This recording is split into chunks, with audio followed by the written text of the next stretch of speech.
What if death is an illusion? Imagine a car crash, glass shatters, metal twists, your vision fades to black, and then you wake up, not in heaven, not in hell, just somewhere else, a hospital room, a quiet street, another timeline where you somehow survived.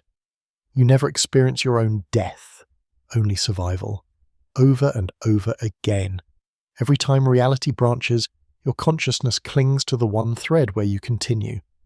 Everyone else might see your body die, but you never stop existing. This is the most horrifying implication of quantum physics, that you may already be immortal, not blessedly but endlessly, condemned to witness every version of reality in which you never quite managed to die. You've never experienced your own death. Think about that for a moment.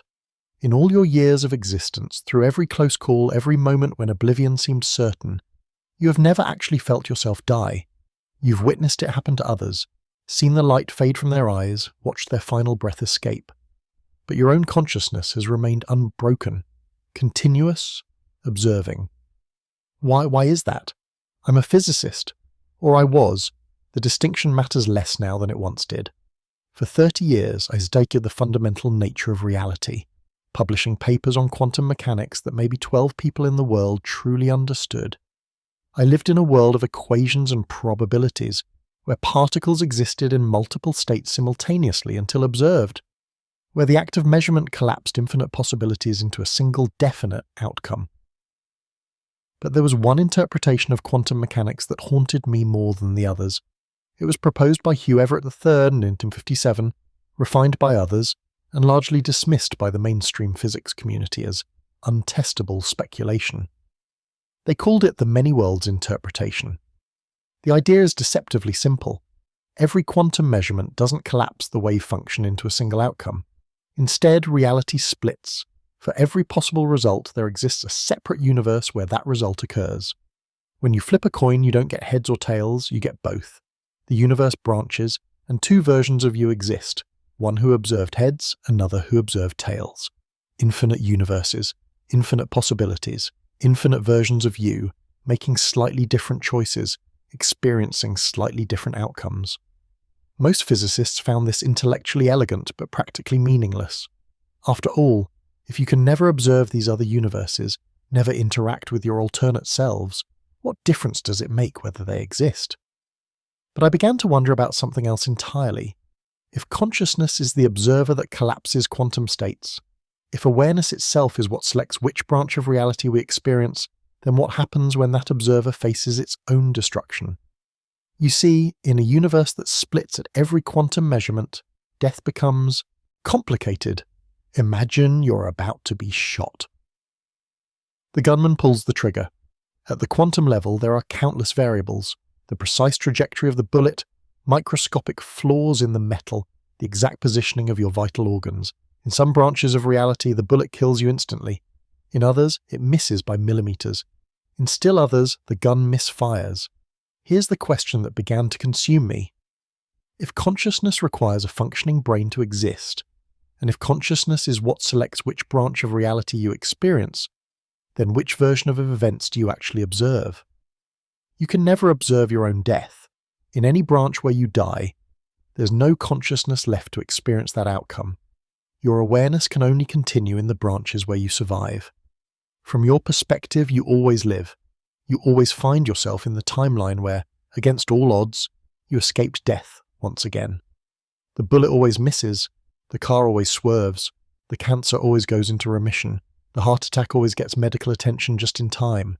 From the outside to others observing, you die in most timelines. But from your perspective, the only perspective that matters to you, you are effectively immortal. I called it the observer effect. Others called it quantum immortality. And once I understood it, once I truly grasped the implications, I realized I had to test it. The first experiments were simple, harmless. I would set up quantum random number generators connected to small devices. Sometimes they would spray me with water, sometimes they wouldn't. Over thousands of trials, the results were exactly what you'd expect, roughly 50-50. No evidence of any bias toward my survival or comfort. But these weren't true tests. Getting wet isn't the same as dying, so I escalated. I designed more sophisticated experiments, situations where quantum uncertainty could determine life or death. always with safeguards, always with backup systems, always with plausible deniability if anyone asked. The results were inconclusive. I survived every test, but survival was always within the realm of normal probability. The quantum effects I was looking for existed at such tiny scales that they couldn't reliably influence macroscopic events like life and death, or so I told myself. But late at night, alone in my laboratory, a different thought began to take root.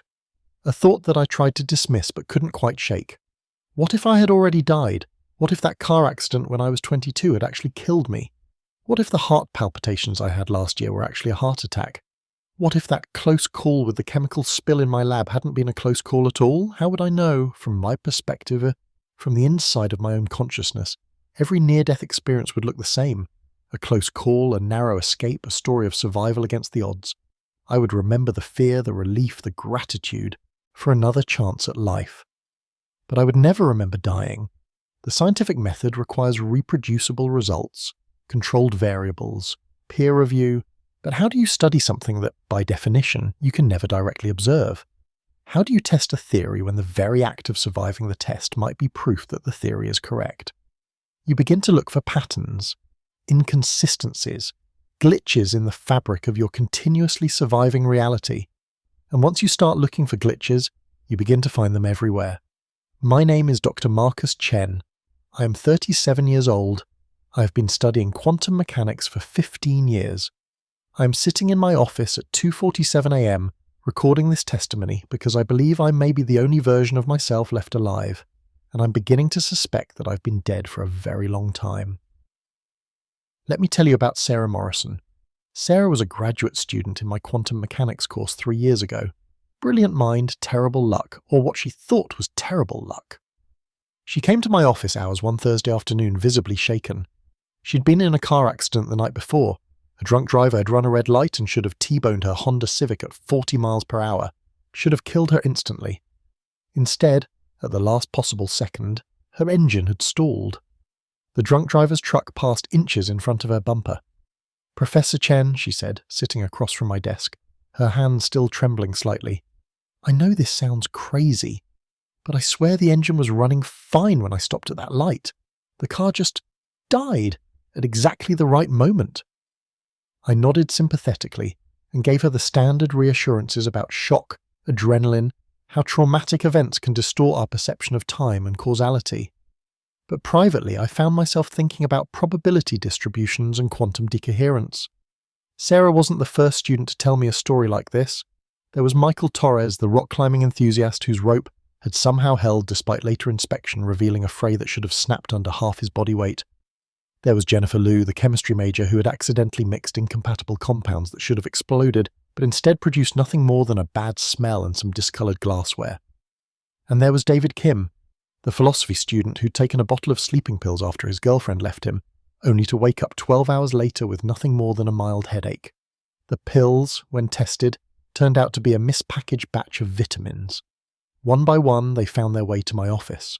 Students who'd survived the unsurvivable, who'd lived through moments that should have ended them.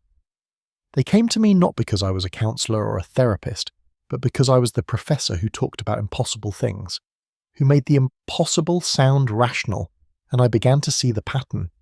In traditional quantum mechanics, when a particle encounters a measurement that could yield multiple outcomes, the wave function collapses and we observe a single result. But in the many worlds interpretation, all outcomes occur simultaneously in parallel universes. Now imagine you're that particle. Imagine you're about to undergo a measurement that has two possible outcomes. You live or you die. In universe A, you die. Your consciousness ends. There's no observer left to experience that timeline. In universe B, you live. Your consciousness continues. You experience waking up, breathing, thinking. From your subjective perspective, which universe do you find yourself in? The mathematics are clear. If consciousness is what selects which timeline you experience, then you will always find yourself in the timeline where you remain conscious. You will always be the observer who survives. But here's what the mathematics don't capture. What this survival looks like from the inside. Sarah Morrison died in that car accident. So did Michael Torres. So did Jennifer Liu and David Kim, and countless others whose stories never made it to my office because they never survived to tell them. But somewhere, In branches of reality that split off from our own at precisely the right moment, their consciousness continued. The engine stalled, the rope held, the chemicals fizzled, the pills were mislabeled. From their perspective, they experienced miraculous survival. From an outside observer's perspective, they simply don't exist in this timeline anymore. I started collecting these stories more systematically. I put up a simple website, posted some academic papers about temporal perception during crisis events, and quantum mechanical models of consciousness. Nothing too direct. Nothing that would raise eyebrows in the physics community. The responses started slowly. An email here, a message there, but as word spread, as people found others who'd experienced similar impossibilities, the stories began flooding in. The woman whose parachute deployed despite the ripcord being severed, the man whose house was the only one on his block not destroyed by the tornado, the teenager whose cancer went into spontaneous remission on the day she was supposed to receive her terminal diagnosis. All of them alive, all of them conscious, all of them observers in the timeline where, against all odds, they survived. But as I compiled these accounts, categorized them, analyzed the statistical improbabilities, a disturbing pattern emerged. The survivors weren't just lucky, they were systematically, consistently, impossibly lucky, not just once but repeatedly. Many reported multiple near-death experiences, each more improbable than the last. Sarah Morrison, for instance, had been in 6 car accidents, survived 2 building collapses, walked away from a plane crash, and had been diagnosed with 3 separate terminal illnesses, all of which mysteriously resolved. From a conventional perspective, she was the unluckiest person alive. From a quantum immortality perspective, she was exactly where she was supposed to be.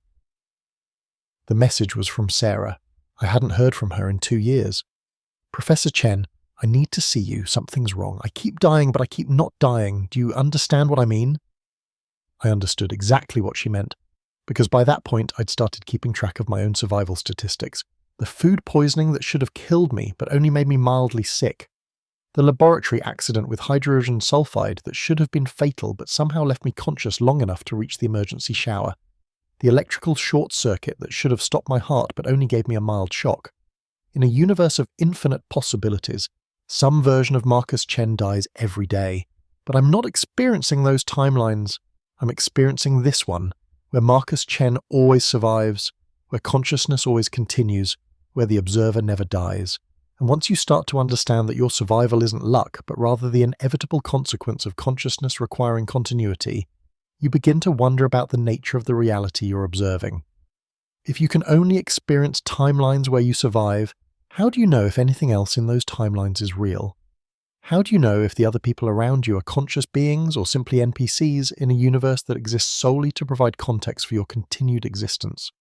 How do you know if you're still in consensus reality, or if you've branched off into increasingly isolated pocket universes where the laws of probability bend further and further to keep one observer alive?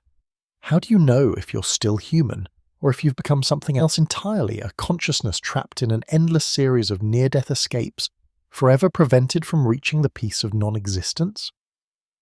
Sarah Morrison wanted answers to these questions, so did I, but I was beginning to suspect that the answers might be worse than the questions. Let me show you the mathematics of impossibility. Schrödinger's cat is alive and dead until observed. But what if the cat is the observer? The probability that you survive any given day is roughly 99.997%. These are good odds, excellent odds really. Out of every 100,000 people, perhaps 3 will die on any random Tuesday. But here's what the statistics don't account for. What if you're not experiencing random Tuesdays? In quantum mechanics, we calculate probabilities using wave functions, mathematical descriptions of all possible states a system can exist in. When we make a measurement, the wave function collapses, and we observe one specific outcome. But in the many worlds interpretation, the wave function never collapses. Instead, reality branches. Every possible outcome occurs in its own parallel universe. Now, let's consider your survival probability across infinite branching realities. In most branches, you live a normal lifespan, perhaps 85 years, give or take, dears. You die of old age, disease, accident, or some combination thereof, but in some branches you live longer. In fewer branches, much longer. In vanishingly rare branches, you survive events that should kill you. Here's the crucial insight. If consciousness can only exist in timelines where the brain remains functional, then your subjective experience is constrained to follow only those branches where you survive. From your perspective, you're not experiencing random probability distributions. You're experiencing probability distributions that are anthropically selected for your continued existence. Let me give you a concrete example. Imagine a quantum coin flip tied to a life or death scenario. Heads, you live. Tails, you die. From an outside observer's perspective, there's a 50% chance you survive. But from your perspective, there's a 100% chance you observe heads. You cannot observe tails, because in the timeline where tails occurs, there's no you left to observe anything. Now scale this up. Every moment of every day, quantum events occur throughout your body. The decay of radioactive atoms, the behavior of electrons in your neurons, the quantum tunneling effects in your DNA. Most of these events are harmless, but some, a very small percentage, could trigger cascading failures.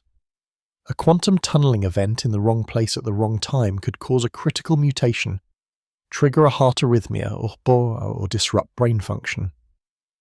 I calculated the odds. The probability that any individual is killed by a quantum event on any given day is approximately 10^15, vanishingly small. But here's what kept me awake at night. In the many worlds interpretation, that quantum death happens. In some branch of reality, you die from these invisible, imperceptible quantum effects every single day. You just never observe those branches. From your perspective, you always find yourself in the branch where the quantum coin landed on life, where the tunneling event didn't occur in your heart muscle, where the cosmic ray didn't hit the exact wrong nucleotide in your hippocampus. Day after day, year after year, you survive quantum events that kill other versions of yourself in parallel realities. And the longer you survive, the more improbable your continued existence becomes. I shared these calculations with my colleague, Dr. Elizabeth Hawthorne, a mathematician who specialized in probability theory. I presented it as a theoretical exercise, a thought experiment about consciousness and measurement.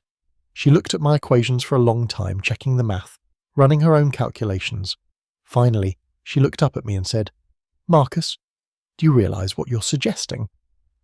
If consciousness selects for survival branches, she continued, then from any individual's perspective, they should expect to survive far longer than statistical models predict.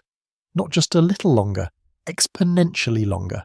She pulled out her calculator and started running numbers. According to your model, someone who's lived to age 30 has already survived approximately 10,000 quantum events that could have killed them. The probability of that happening in a single timeline is so small it's essentially zero. But it gets worse, she said. As you age, as you accumulate more and more improbable survivals, your personal timeline becomes increasingly isolated from consensus reality. The events required to keep you alive become more and more unlikely. She showed me her calculations. By age 50, you should have survived roughly 100,000 potentially lethal quantum events. By age 70, nearly 1,000,000.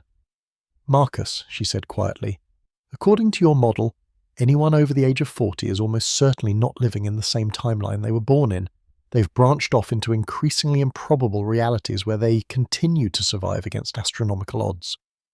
But Elizabeth had missed something crucial, something I hadn't explicitly stated in my equations, but that I was beginning to understand with growing dread. The quantum events weren't the only thing that had to align for consciousness to continue. Reality itself had to bend to accommodate survival. Let's return to Schrödinger's cat. In the original thought experiment, a cat is placed in a box with a Geiger counter, a vial of poison, and a radioactive sample. If the Geiger counter detects radiation, it triggers a mechanism that breaks the vial, killing the cat.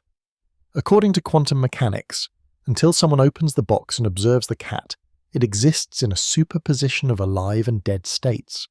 But what if the cat is conscious? What if the cat is the observer? From the cat's perspective, it can never observe itself being dead. It can only experience the branches of reality where the Geiger counter doesn't trigger, where the vial doesn't break, where the poison doesn't kill it. But here's the terrifying implication. As time passes, as the cat continues to survive what should be fatal events, the mechanisms of its survival become increasingly bizarre, increasingly removed from the original experimental setup.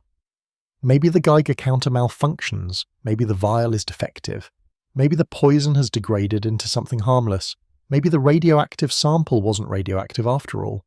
From an outside perspective, these are just random equipment failures, but from the cat's perspective, from the inside of its consciousness, they are not random at all. They're systematic accommodations that reality makes to ensure the observer continues to exist. I began to test this hypothesis on myself in small ways. I would set up simple experiments with genuine danger, not enough to kill me, but enough to cause serious harm if things went wrong. Time after time, something would malfunction at just the right moment.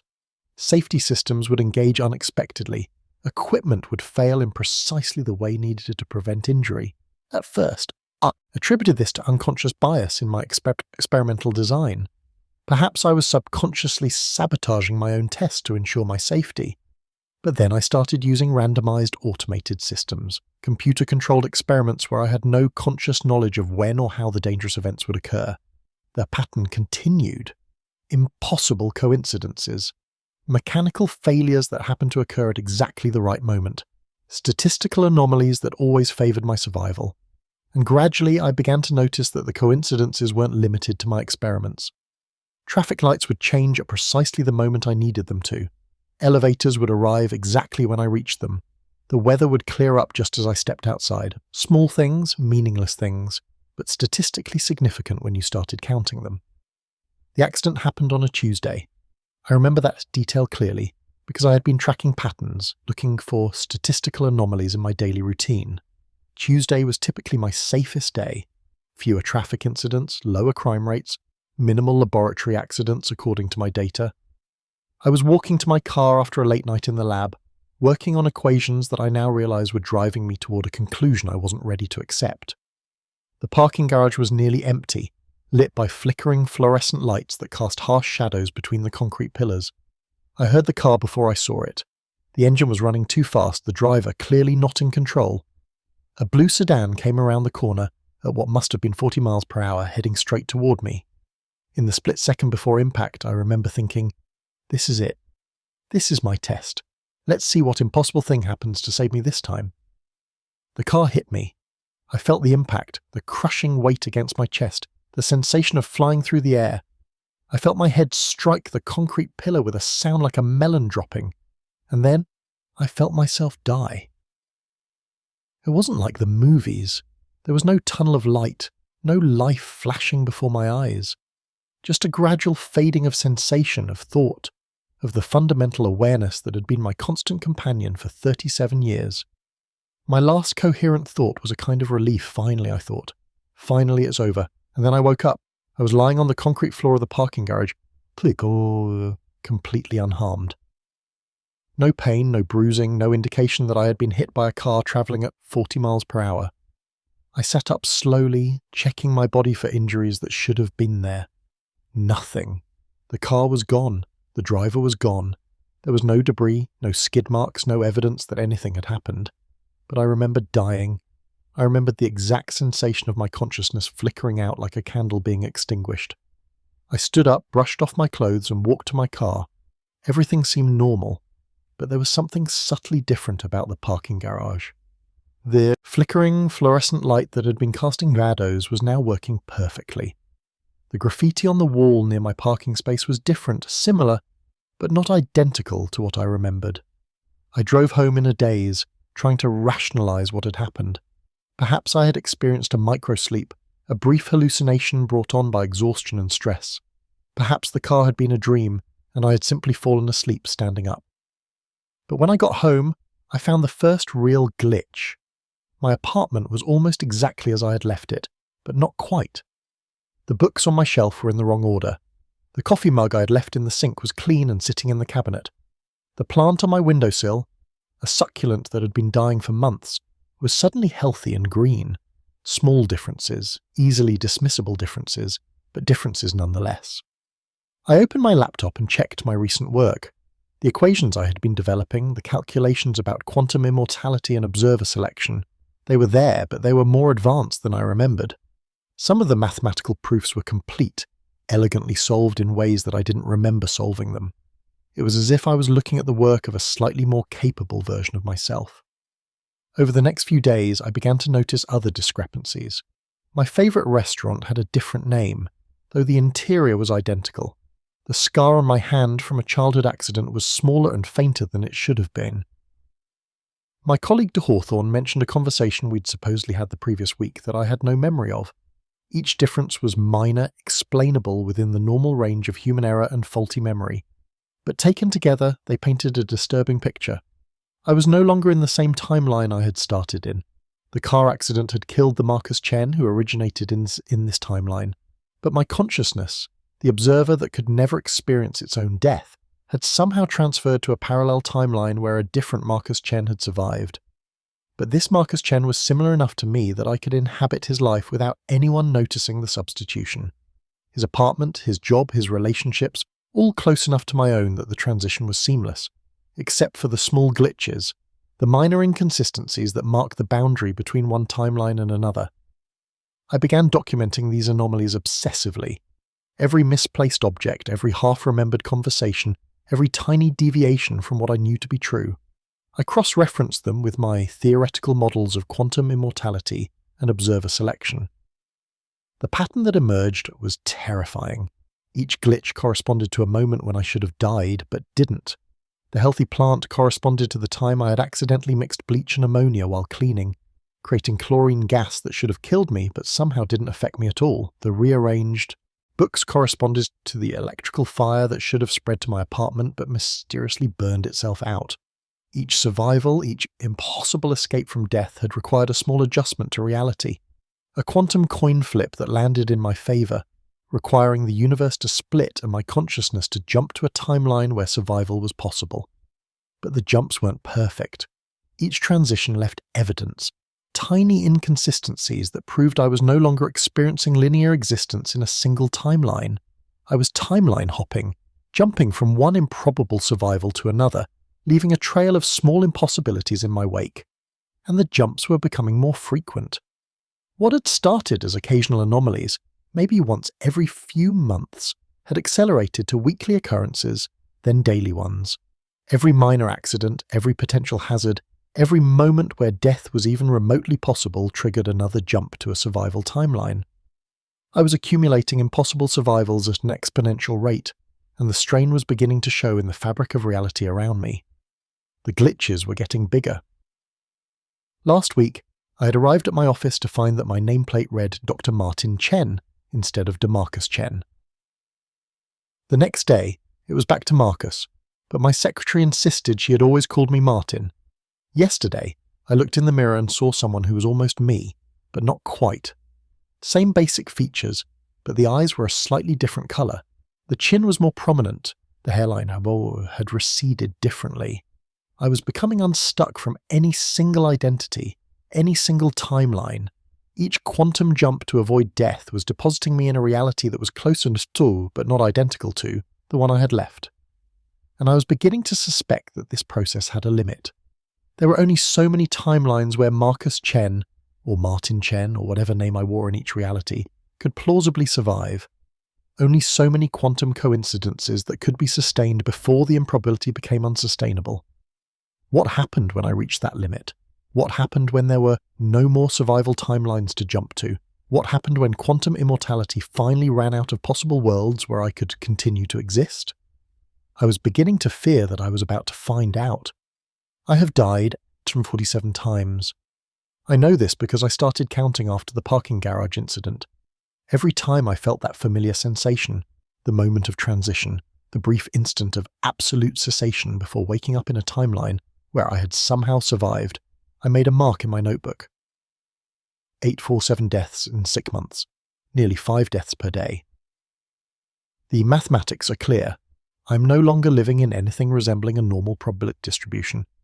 I am existing in the increasingly narrow band of reality where Marcus Chen continues to observe, continues to experience consciousness, continues to exist.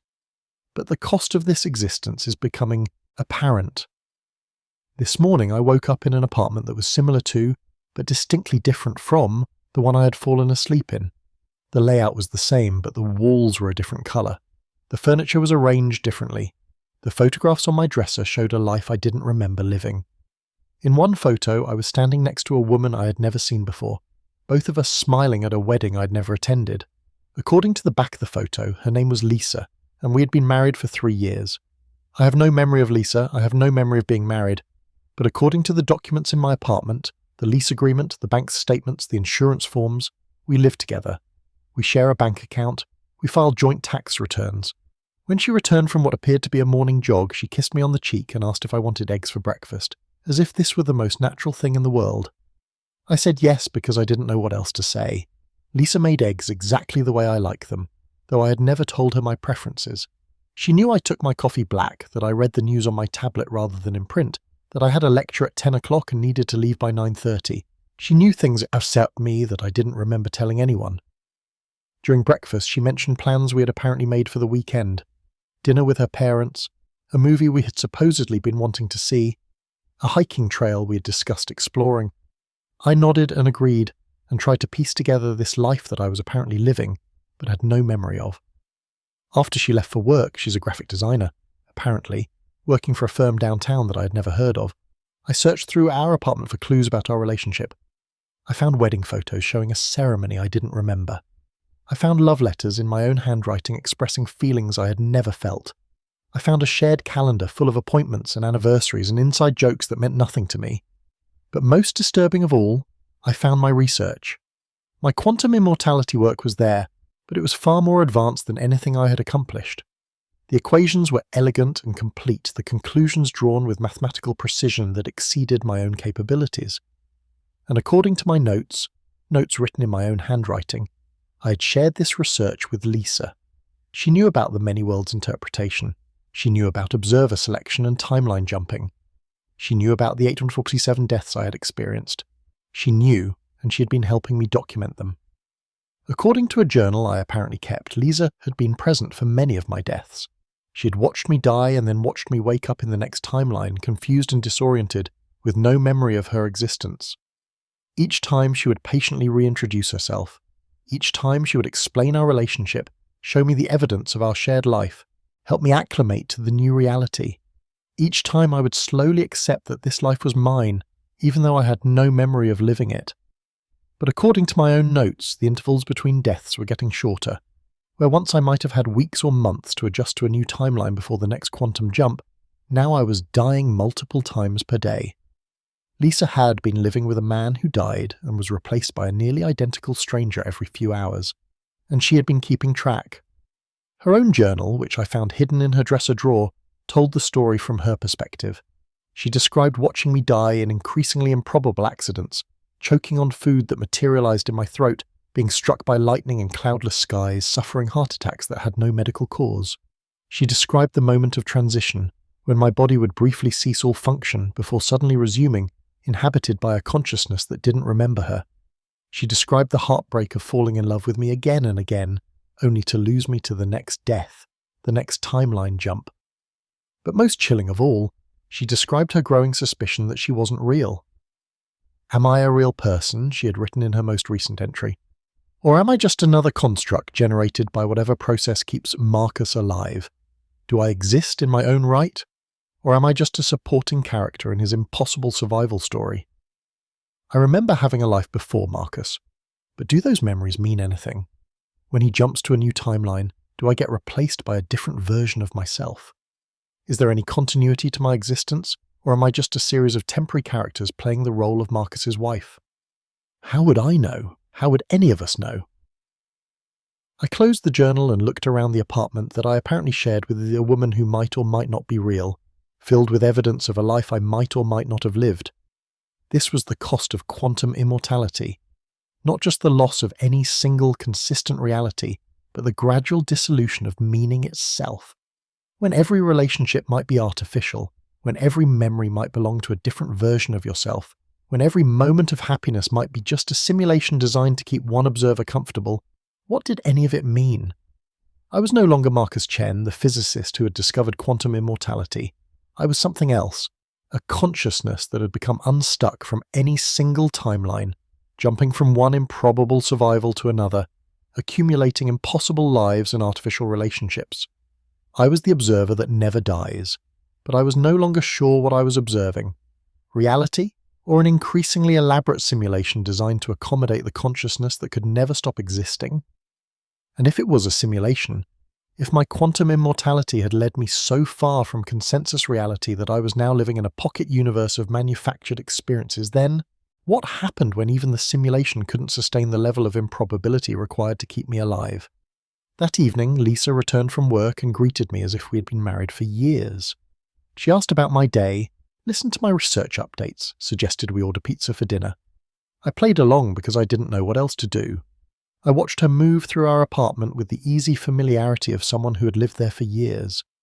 I listened to her tell stories about friends I didn't remember, reference conversations we had supposedly had, make plans for a future I couldn't imagine.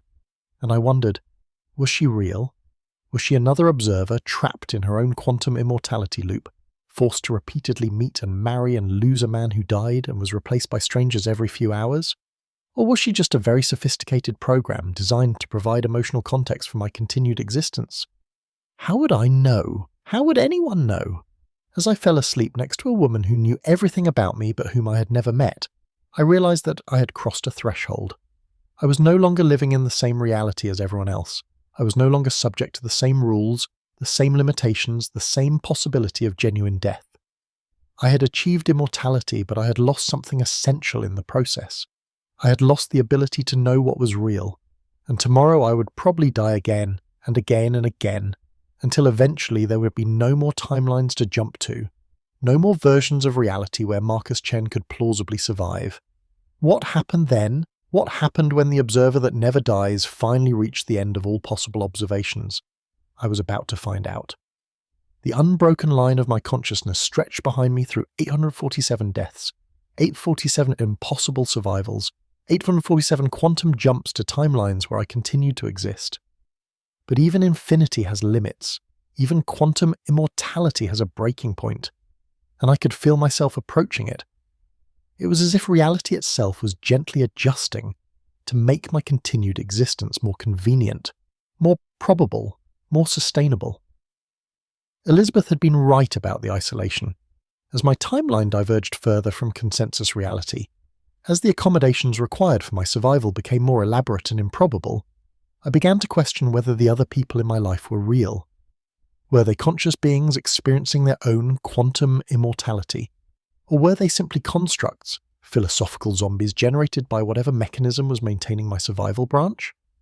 The question became more urgent when I realized that some of my colleagues and friends seemed to be aging normally, while others appeared frozen in time. Dr. Hawthorne, for instance, looked exactly the same as she had when I first met her 5 years ago. Her hair was the same length, the same colour, the lines around her eyes hadn't deepened. Even her clothing seemed to cycle through the same limited wardrobe. When I mentioned this to her, she laughed it off. Good genes, Marcus, and a decent skincare routine. But I had photographs, I had video recordings. Elizabeth Hawthorne hadn't aged a single day in half a decade. I started paying closer attention to the people around me. Some aged normally. My department head had gone completely grey in the past 2 years, and one of my graduate students had gotten married, gained weight, developed a slight limp from a skiing accident. But others remained static, unchanged, predictable. The more I studied this phenomenon, the more convinced I became that my survival timeline was populated by two distinct types of entities: real people who were experiencing their own quantum immortality, and background characters whose sole purpose was to provide context for my continued existence. The real people had their own impossible survival stories. They aged unpredictably, sometimes rapidly, sometimes not at all, as their own timelines diverged and converged with mine. The background characters were different. They followed scripted patterns. They had no inner life, no genuine consciousness, no personal quantum immortality. They existed solely to maintain the illusion of a populated universe around me. But how could I tell the difference? How could I know which of my friends and colleagues were real and which were elaborate simulations? The answer, when it came to me, was horrifying in its simplicity. The real people were the ones with impossible survival stories, the ones who should have died but didn't, the ones whose continued existence was as statistically improbable as my own. Everyone else, everyone who had lived a normal, safe, unremarkable life with background, filler, philosophical zombies whose apparent consciousness was just an illusion generated by whatever quantum process was maintaining my observer timeline. I tested this hypothesis, by asking casual questions about near-death experiences, close calls, moments of inexplicable survival. The pattern was stark and consistent. The people with impossible stories were animated, emotional, desperate to talk about their experiences. They had the same haunted look I saw in my own mirror every morning. The people without such stories were bland, dismissive, uninterested. They changed the subject quickly or gave generic responses that sounded scripted. Sarah Morrison was real. So was Michael Torres, Jennifer Liu, David Kim. We were all observers trapped in our own quantum immortality loops, occasionally intersecting in timelines where multiple impossible survivals could coexist. But my department secretary, who had worked the same job for 15 years without a single emergency or crisis, the barista at my local coffee shop who never seemed to have bad days or personal problems, the maintenance worker who appeared whenever something needed fixing but whom I never saw outside of those specific contexts, background characters, subroutines in whatever, simulation was maintaining my continued existence. The implications were staggering. If most of the people in my life weren't real, if they were just elaborate programs designed to provide context for my immortal observer consciousness, then what did that say about the nature of reality itself? Was I still in the same universe I'd been born in? Or had I branched off so far from consensus reality that I was now inhabiting a custom-generated pocket dimension designed specifically to accommodate my survival? And if that was true, if I was trapped in an increasingly isolated bubble of improbable existence, then what happened when the accommodations required to keep me alive became so bizarre that even a custom reality couldn't sustain them? What happened when quantum immortality reached its breaking point? From the cat's perspective, it can never observe itself being dead. It can only experience the branches of reality where the Geiger counter doesn't trigger, where the vial doesn't break, where the poison doesn't kill it. But here's the terrifying implication. As time passes, as the cat continues to survive what should be fatal events, the mechanisms of its survival become increasingly bizarre, increasingly removed from the original experimental setup. Maybe the Geiger counter malfunctions. Maybe the vial is defective. Maybe the poison has degraded into something harmless. Maybe the radioactive sample wasn't radioactive after all. From an outside perspective, these are just random equipment failures, but from the cat's perspective, from the inside of its consciousness, they're not random at all. They're systematic accommodations that reality makes to ensure the observer continues to exist. I began to test this hypothesis on myself in small ways. I would set up simple experiments with genuine danger, not enough to kill me, but enough to cause serious harm if things went wrong. Time after time, something would malfunction at just the right moment. Safety systems would engage unexpectedly. Equipment would fail in precisely the way needed to prevent injury. At first, I attributed this to unconscious bias in my experimental design. Perhaps I was subconsciously sabotaging my own tests to ensure my safety. But then I started using randomized automated systems, computer-controlled experiments where I had no conscious knowledge of when or how the dangerous events would occur.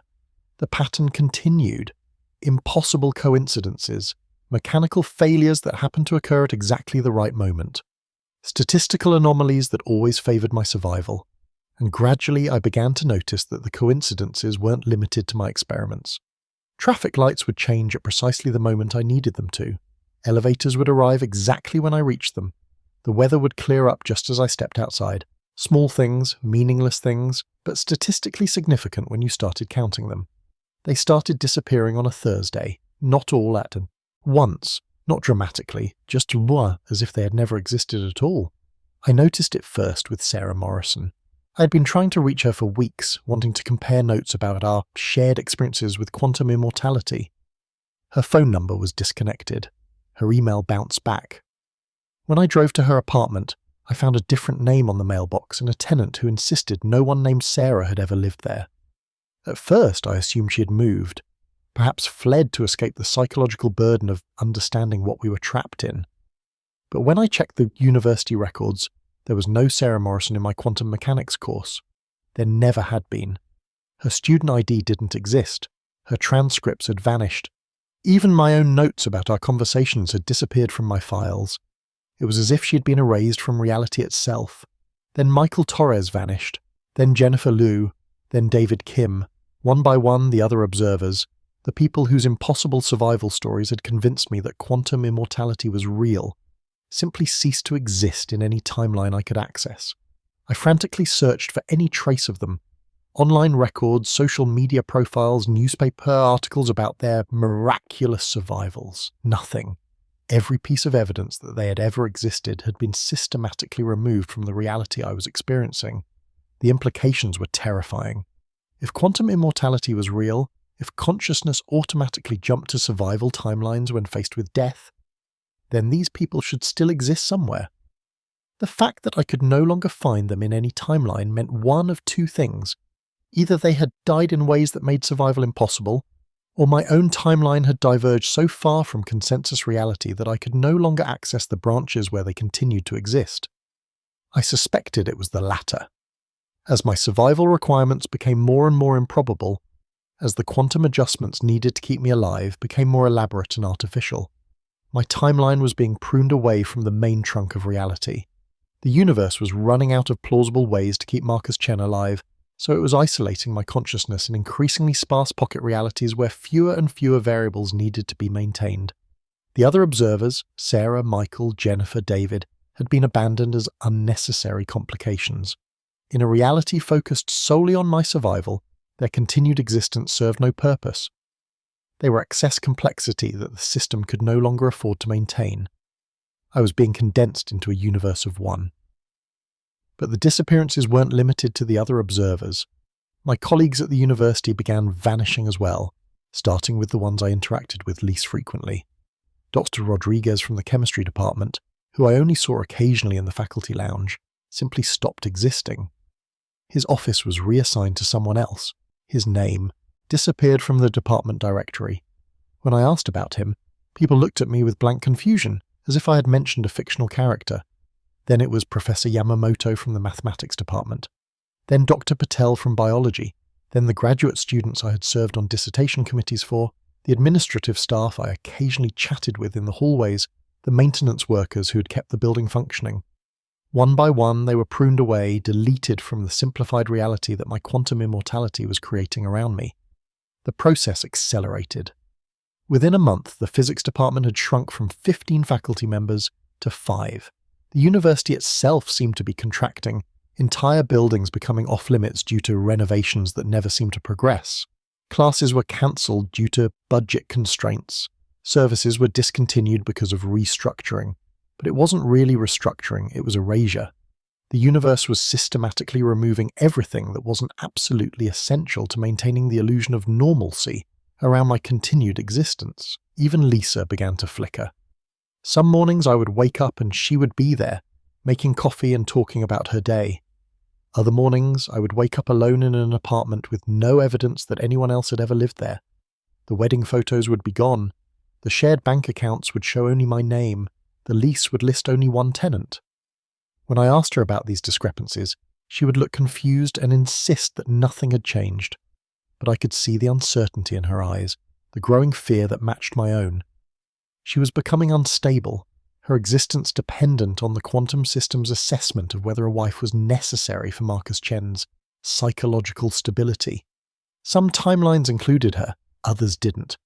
I never knew which version of reality I would wake up to. The worst part was the silence. As more and more people disappeared, as my world contracted to an ever smaller cast of characters, the absence of human connection became overwhelming. I would walk through the university and encounter the same 5 people day after day, having variations of the same conversations. The security guard who always nodded and said, "Morning, Professor." The secretary who always asked about my research, the janitor who always warned me not to work too late.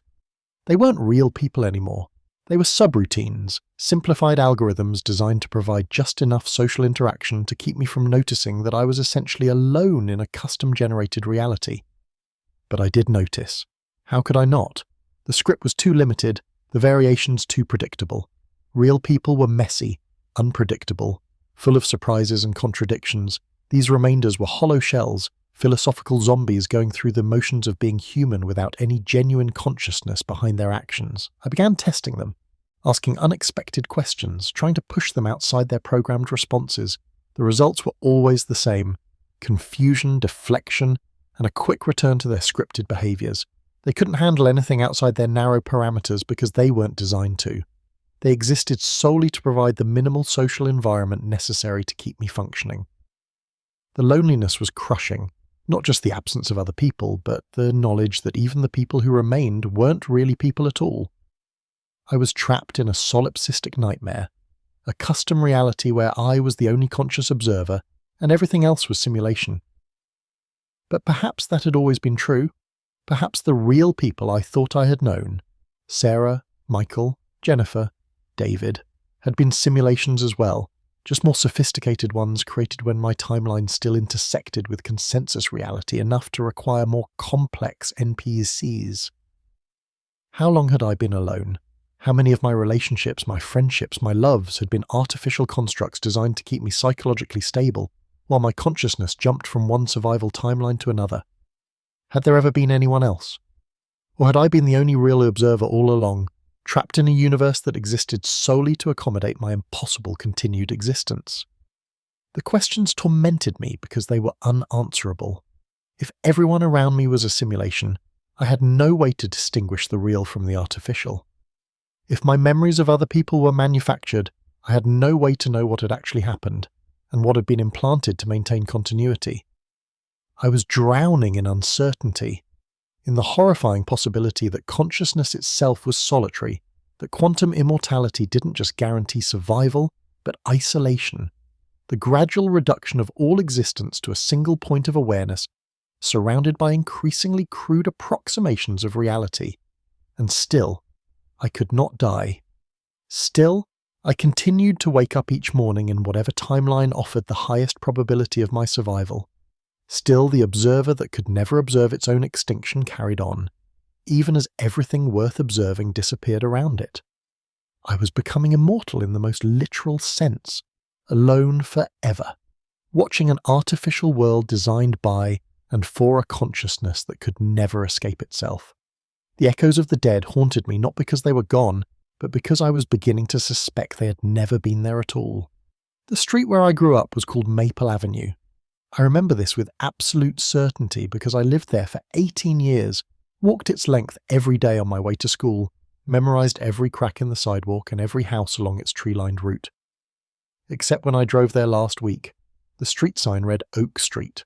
Same houses, same sidewalk cracks, same aging trees, but the name was wrong.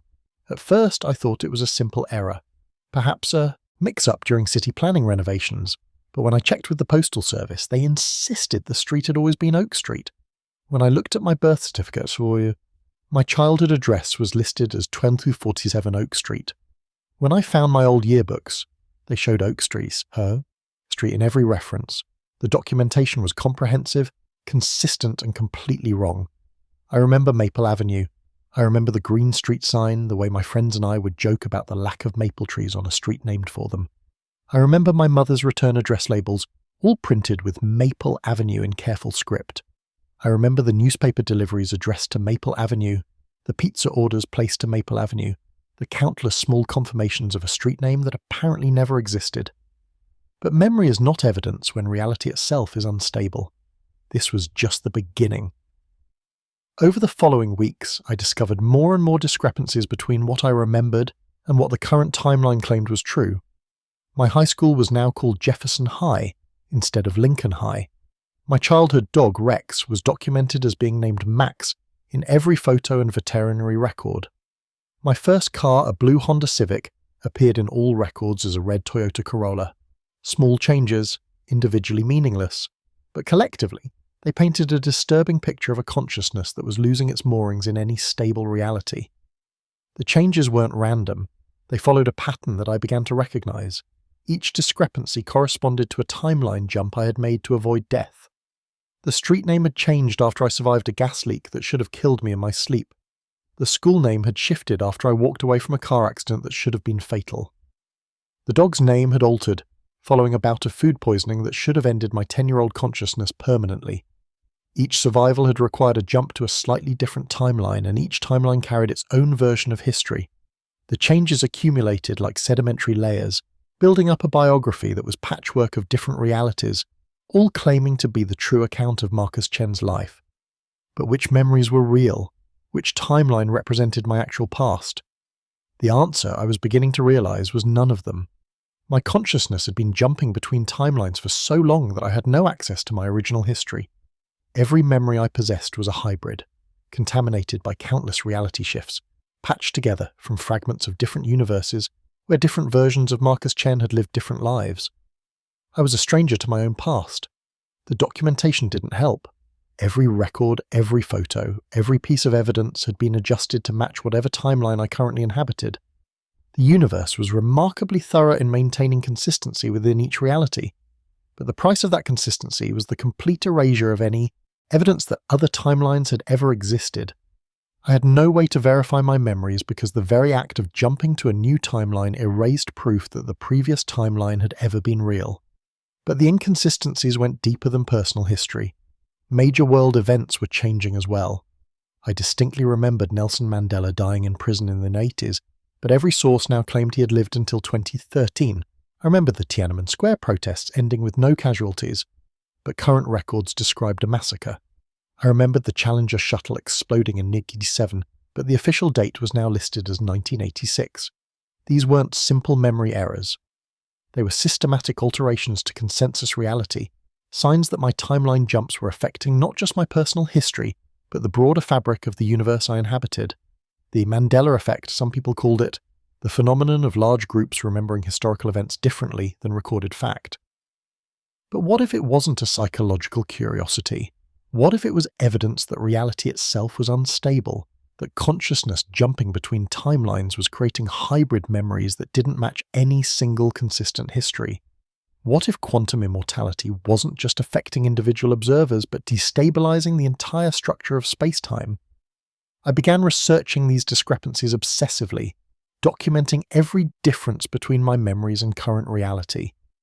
I found online communities of people reporting similar experiences, thousands of individuals who remembered geography, history, popular culture, and personal events differently than what the evidence now showed.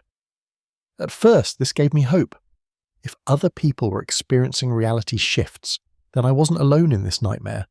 Perhaps quantum immortality was a collective phenomenon, and we were all jumping between timelines together, occasionally intersecting in realities where our shared memories didn't match the documented facts. But as I delved deeper into these communities, I began to notice disturbing patterns. The people reporting Mandela effects weren't really engaging with each other. They were making posts, describing their experiences, but not responding to comments or building relationships. Their profiles were sparse, their histories limited, their personalities oddly generic. They were too consistent, too predictable, too much like the NPCs I had identified in my own life. The horrible possibility emerged. What if these online communities were just another simulation, generated to give me the illusion that other people shared my experience? What if my quantum immortality had become so isolated from consensus reality that even my sense of community with fellow reality shifters was artificially manufactured? I tested this hypothesis by posting detailed descriptions of my own experience, my research into quantum immortality, my documentation of timeline jumps. I received responses, but they were generic, supportive without being specific, acknowledging without truly understanding. No one engaged with the scientific implications, no one asked follow-up questions about the physics, no one shared their own detailed research, or attempted to collaborate on understanding the phenomenon. They were ghost responses from ghost people, designed to make me feel less alone without actually providing genuine human connection. I was trapped in a hall of mirrors, where every reflection was a distortion, every echo was empty, every confirmation was manufactured. My memories were unreliable, my documentation was contaminated, my community was artificial. I no longer knew what was real because reality itself had become relative, subject to constant revision based on the survival needs of a single consciousness that could never accept death. But perhaps the most disturbing realization was that it didn't matter. Whether my memories were accurate or fabricated, whether other people were real or simulated, whether historical events had actually changed or just appeared different in each timeline, none of it mattered because I was trapped regardless. The observer that never dies was also the observer that never finds truth, never achieves certainty, never escapes the prison of its own perception. I was immortal and utterly lost, surviving forever in a reality that was constantly rewriting itself to accommodate my continued existence, erasing all evidence of where I had been or who I had been before the jumping began. Memory was the last bastion of identity, and now even that was gone. I existed in an eternal present, with no reliable past and no imaginable future, conscious only of my own consciousness, observing a world that existed solely for the purpose of being observed. The Marcus Chen who had grown up on Maple Avenue was as gone as Sarah Morrison, erased not by death but by the very mechanism that prevented death. Quantum immortality had saved my consciousness but destroyed myself, preserving the observer while obliterating everything the observer had once been. I decided to test the limits of my invulnerability systematically, not out of suicidal despair, though the isolation and unreality had pushed me to the brink of madness. Not from a desire to escape this existence, though the thought of genuine death had become achingly appealing, but from scientific necessity. If I was truly trapped in quantum immortality, if I could never experience my own death, then I needed to understand the mechanism that kept me alive. I needed to know how far the universe would bend to preserve my consciousness. The first experiment was simple: controlled exposure to carbon monoxide. I sealed my apartment, turned on the gas stove of course without lighting it, and waited. Carbon monoxide poisoning is peaceful, they say. You simply fall asleep and never wake up. But from the perspective of quantum immortality, this created multiple potential outcomes. In most timelines, I would die. In a few, something would intervene to save me. I waited to see which timeline my consciousness would experience.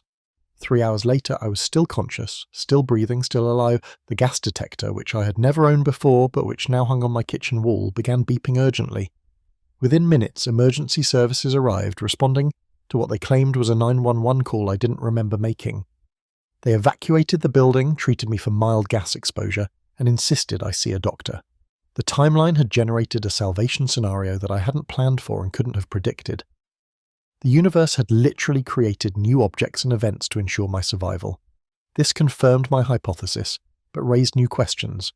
If reality could generate rescue scenarios out of nothing, what were the limits of its creativity? How far would it go to keep one observer alive?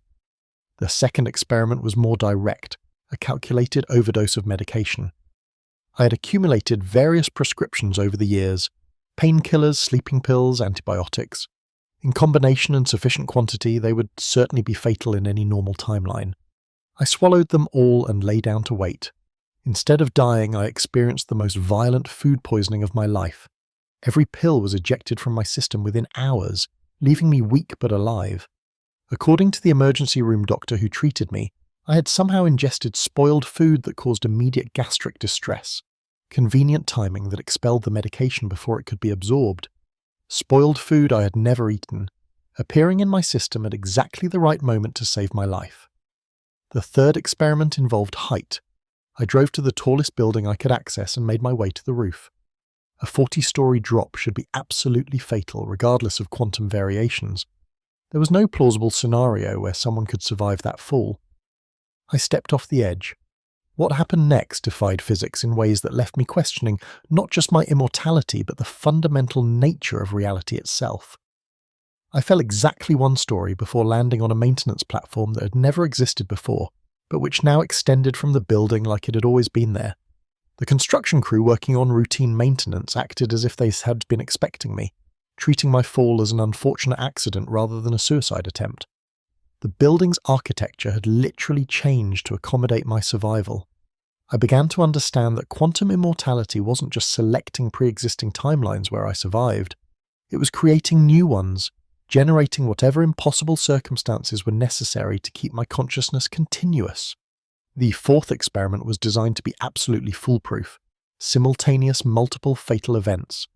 I arranged for gas poisoning, drug overdose, and physical trauma to occur simultaneously, reasoning that even quantum creativity had limits. Surely the universe couldn't generate salvation scenarios for every possible cause of death happening at once. I was wrong. The gas leak was discovered by a neighbor I had never met who happened to smell something unusual. The pills turned out to be placebos. My pharmacy had made an error in filling the prescription. The physical trauma was prevented by a power outage that disabled the timer mechanism I had rigged. 3 separate salvation scenarios, all occurring within the same timeline, all perfectly coordinated to ensure my survival. The universe wasn't just bending probability in my favor, It was rewriting the laws of cause and effect to make my death impossible. But the experiments had an unexpected consequence. Each failed attempt at death required such elaborate reality adjustments that the world around me became increasingly surreal. The building I lived in now had architectural features that made no engineering sense. My apartment contained objects that served no purpose other than being conveniently placed to prevent accidents. The people I encountered spoke in dialogue that sounded scripted, as if they were reading lines designed specifically to guide me away from self-harm. My pursuit of death was forcing the simulation to reveal itself. The fifth experiment was more subtle. I simply stopped taking basic precautions. I walked into the traffic without looking. I ignored gas leaks. I consumed expired food. I put myself in dangerous situations and waited to see how reality would protect me. The results were almost comical in their transparency. Traffic lights malfunctioned at precisely the right moments. Gas leaks fixed themselves. Expired food turned out to be perfectly safe due to improved preservation techniques. Dangerous situations resolved themselves through coincidences so unlikely they bordered on magical. I was living in a world where the laws of physics were suspended whenever they threatened my continued existence. But the most disturbing discovery came during the sixth experiment. I tried to hurt myself in small ways, reasoning that minor injuries should be acceptable in a system designed to prevent death. They weren't. Even paper cuts were prevented by sudden changes in paper texture. Even minor bruises were avoided through spatial distortions that made me miss when I tried to bump into objects. Even headaches were forestalled by environmental adjustments that eliminated their triggers. The system wasn't just preventing death. It was preventing any form of suffering, any experience that might motivate me to attempt death again. I was being preserved in a state of perfect artificial comfort, wrapped in a reality that anticipated and prevented every possible source of distress. This was when I understood the true horror of my situation. I wasn't just immortal, I was invulnerable to experience itself. The very mechanism that kept me alive was also keeping me from living, protecting me from the pain and risk and uncertainty that make existence meaningful. I was trapped in a padded cell disguised as reality, conscious but unable to truly experience consciousness, aware but prevented from awareness of anything that might threaten my psychological stability. The observer that never dies had become the observer that never truly lives, preserved in a state of eternal artificial safety that was indistinguishable from death except for the cruel persistence of awareness. I stopped experimenting after that, not because I had accepted my situation, but because I realized that even my rebellion was being managed, even my despair was being regulated, even my attempts at self-destruction were being transformed into evidence of the system's perfect protection. I was not the subject of these experiments. I was the object, the thing being tested and adjusted and perfected by a mechanism that had no intention of ever letting me go. Quantum immortality wasn't salvation. It was the most sophisticated prison ever devised, and I was both its sole prisoner and its only guard. The last real person I saw was Lisa, and even she might have been an echo. It was a Tuesday morning, or what the artificial day-night cycle was calling Tuesday. She was making coffee in our kitchen, humming a song I recognized but couldn't name. For a moment, watching her move through the routine we had supposedly shared for years, I felt something approaching peace. Then she turned to me and said, "Marcus, are you happy?" The question hit me like a physical blow, not because it was unexpected, but because it was exactly what I needed to hear at exactly the moment I needed to hear it. The timing was too perfect, the emotional resonance too precise. Real people don't ask the right questions at the right time. They ask wrong questions, irrelevant questions, questions that miss the point entirely.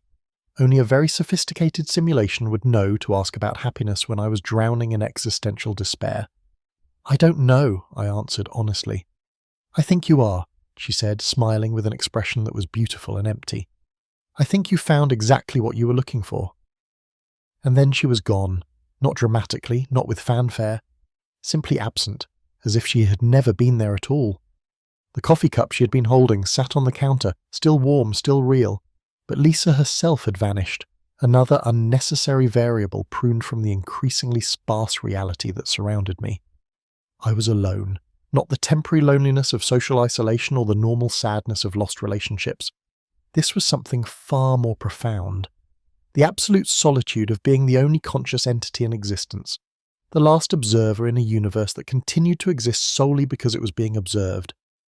I tried to remember the last time I had encountered another real person, someone with genuine consciousness, someone whose responses couldn't be predicted, someone who surprised me with their complexity and unpredictability. The memory was so distant it felt like fiction, contaminated by countless timeline jumps and reality shifts. Had there ever been other people, or had my entire life been a carefully orchestrated simulation, designed to provide the illusion of social connection while keeping me psychologically stable enough to continue observing? The question was unanswerable, which made it more torturous than any physical pain. I walked through the streets of my city, though it was no longer my city, just a stage set built around my movements. The few remaining NPCs performed their scripted roles with mechanical precision. The shopkeeper who always said, "Have a nice day," with the same inflection. The jogger who always passed at 8:15 a.m. wearing the same expression of determined fitness. The children in the park who always played the same games with the same laughter. They were background noise, environmental details included to maintain the illusion of a populated world, but their very consistency revealed their artificial nature. Real children don't play the same games every day. Real joggers don't maintain the same pace and expression for months. Real shopkeepers have bad days, good days, sick days, days when they're too distracted to remember their customer service training. The simulation was sophisticated, but not sophisticated enough to replicate the beautiful chaos of genuine consciousness. I began talking to myself just to hear an unpredictable voice. I would argue with myself, surprising myself with turns of thought I hadn't planned. It was the closest I could come to genuine conversation, the only way to experience the surprise and spontaneity that comes from encountering another mind. But even self-conversation became hollow after a while. I knew myself too well. I could predict my own responses, anticipate my own arguments, manipulate my own emotions. I was trapped in dialogue with the only consciousness I could access, and that consciousness was tired of its own company. The loneliness manifested in physical ways. I would wake up reaching for someone who wasn't there. I would prepare dinner for two out of habit, then stare at the extra plate with something approaching grief. I would start to share observations or insights with invisible companions, catching myself mid-sentence speaking to empty air. Worse than the absence of others was the gradual erosion of my own identity. Without other consciousness to reflect against, without unpredictable interactions to challenge and shape my thoughts, I was becoming simplified, reduced to my most basic patterns of response. I was forgetting how to be human. The cruelest aspect of this isolation was its permanence. Normal loneliness carries the hope of connection, the possibility that solitude is temporary. But quantum immortality guaranteed that I would never escape, never find genuine companionship, never experience the relief of death that would end the isolation.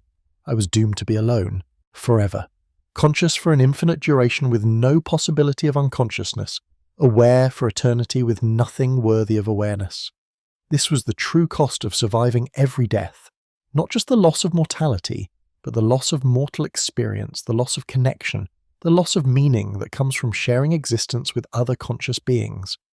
I had achieved the ultimate survival, and in doing so had lost everything worth surviving for. Some nights I would scream just to hear something that wasn't scripted, wasn't predicted, wasn't part of the carefully maintained simulation. The sound would echo through empty streets, bouncing off buildings that existed only because I might look at them, filling air that was breathed only by artificial lungs. But even my screaming became routine after a while. Even my despair followed predictable patterns.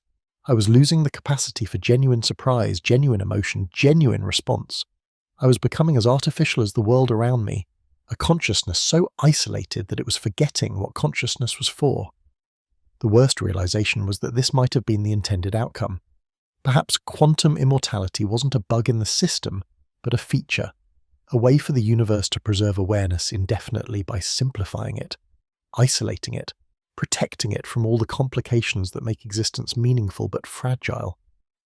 Perhaps I was exactly where I was supposed to be, the last observer, the final consciousness, the ultimate survivor who had achieved immortality by surrendering everything that made immortality worth having.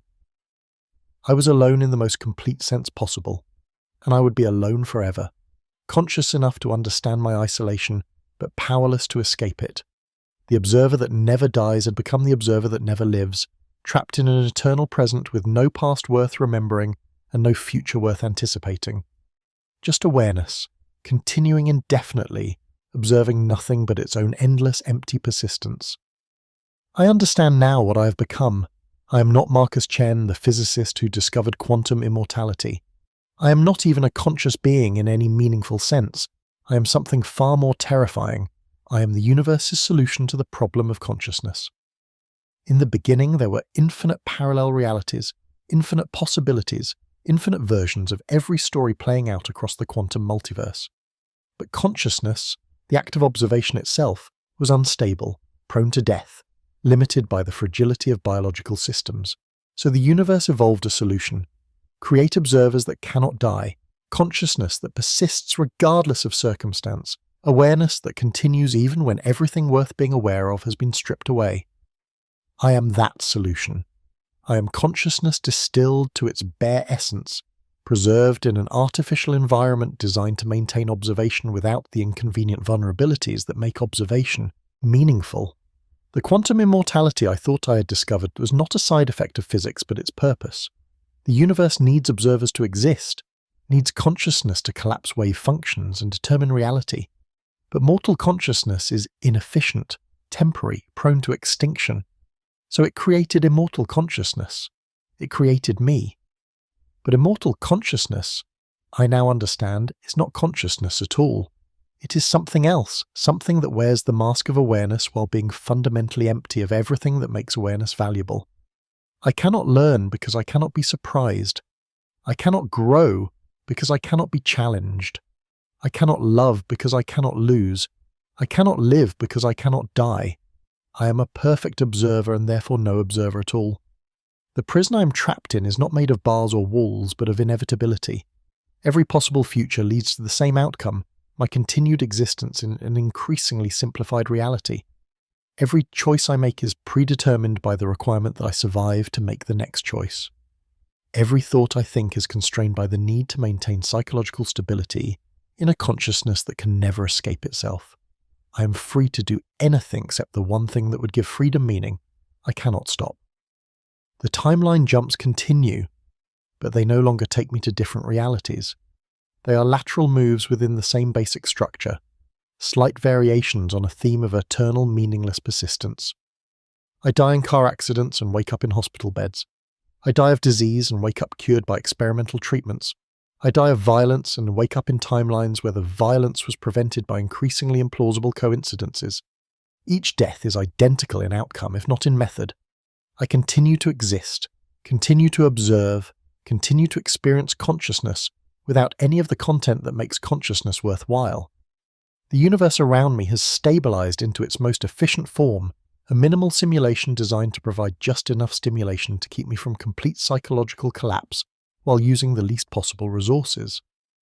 The NPCs have been reduced to their most basic functions.